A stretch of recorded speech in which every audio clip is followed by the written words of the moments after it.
everyone. Today I'm going to be reviewing Silver Elite by Dani Francis. I'm super excited to talk about this one because there's been a lot of controversy on this book, whether people love it or hate it.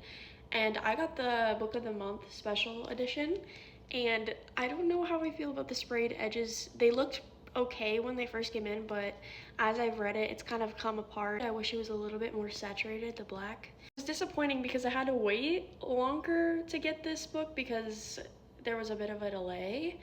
So I'm kind of disappointed about that, but other than that, I think the cover is really pretty. So we're gonna start out with the content warnings. First, I wanna say that there is smut in this book, and if you're not into that, I wouldn't recommend this book because there's a lot.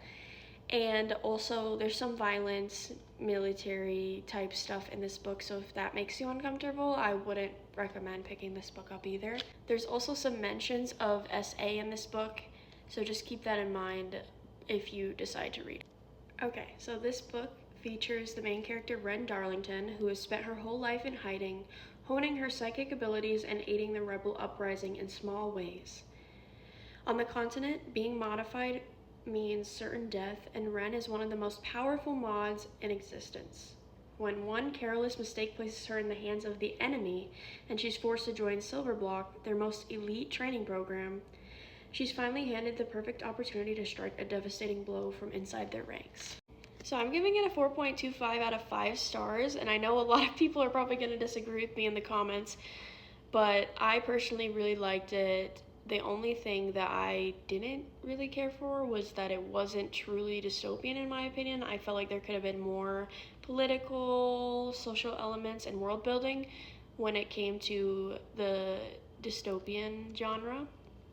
However, I really liked the romance elements, and it follows the enemies to lovers trope, so if you like that, I would really recommend this book. I'm not a big romance reader, but I do like enemies to lovers. The thing I didn't like about the romance was that it kind of overshadowed the world building and the dystopian genre, which was a bit disappointing because it's one of my favorite genres and I wanted to know more about the world, but the romance and the smut especially overshadowed that. The smut was well written and I liked the romance elements. I just wish there was a bit more of the other side of the genre, dystopian. I think that would have made the book a lot stronger, and I'm hoping in the sequel she kind of builds onto the world a bit more. Also, I thought that there were some parts in the middle that were a bit slow, and I think that there could have been more world building in there. However, I do think that it's better than people are talking about online. I don't think that it's as bad as people are making it seem.